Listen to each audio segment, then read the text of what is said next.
అందరికీ నమస్కారం. ఈరోజు ఇది విశాఖ నగరమా విషాద నగరమా?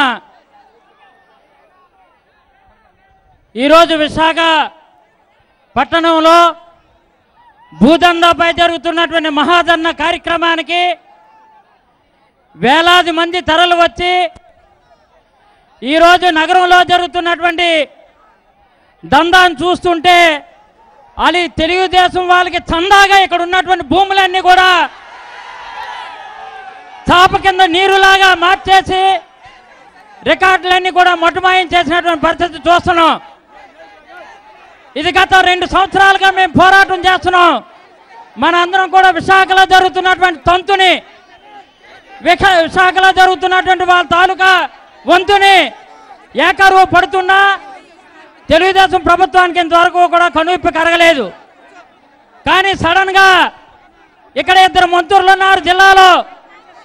ఆ 2 మంత్రులు కూడా ముఖ్యమంత్రి గారు ఒక మంత్రికి హామీ ఒక మంత్రికి లేమి, వాళ్ళిద్దరికి వచ్చింది మధ్యలో సునామీ అని ఈ సందర్భంగా మనం చేస్తున్నా. ఈ సునామీతో పేదల భూమి గల్లంతైంది.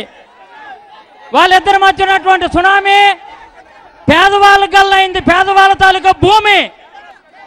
దీనితో ఎట్టి పరిస్థితుల్లో కూడా ఇదే వంకగా చూసుకొని వాళ్ళ పేర్లన్నీ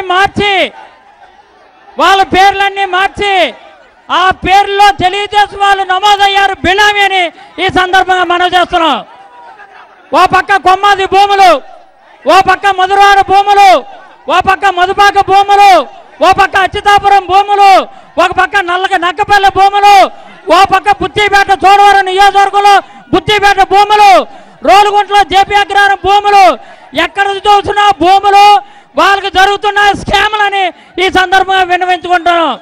ఈరోజు పెద్దలు అందుకనే మన అందరికీ గట్టి భరోసా ఇవ్వడం కోసం, మనకు వెన్నుదన్నుగా ఉండడం కోసం ఈ విశాఖ నగరం రాబోయే కాలంలో విశాల నగరంగా మార్చే బాధ్యత నాది అని చెప్పి మన నాయకులు పెద్దలు జగన్మోహన్ రెడ్డి గారు ఇక్కడ విచ్చేస్తున్నారు. ఈ జగన్మోహన్ రెడ్డి గారు మన అందరికీ ఉన్నారు అన్న. తప్పనిసరిగా ఎవరైతే భూములు తిన్నారో వాళ్ళు పని పెడతారు. తెలుగుదేశం వాళ్ళు అనుకున్నటువంటి వాళ్ళు అనుకోండి ఎట్టి పరిస్థితుల్లో కూడా ఈ ఇక్కడ ఉన్నటువంటి ఏదైతే ఎన్నాడు కొండల్లో వాళ్ళు ముంచే కార్యక్రమానికి శ్రీకారం ఈ మహాధర్నాతో మొదలైందని మాత్రం మనం చేస్తున్నా. ఎంతో మంది పెద్దలందరూ కూడా ఉన్నారు. ఈరోజు చూస్తుంటే కోట్లాది రూపాయలు భూములన్నీ స్వాహా చేసి మా తోడవరం నియోజకవర్గాన్ని చూస్తే 400 కోట్లు స్వాహా చేశారు. మీకు అక్కడ ఉన్నటువంటి రైతులందరూ కూడా సర్వే నెంబర్తో చెప్పడానికి వచ్చారు.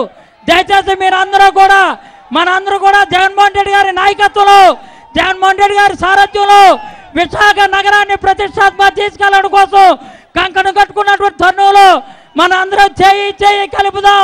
విశాఖ నగర ప్రతిష్ట నిలుపుదాం. తెలుగుదేశం వాళ్ళని మట్టి కనిపించే బాధ్యత తీసుకుందాన్ని సద్భరంగా మనవి చేసుకుంటూ సెలవు తీసుకుంటున్నా.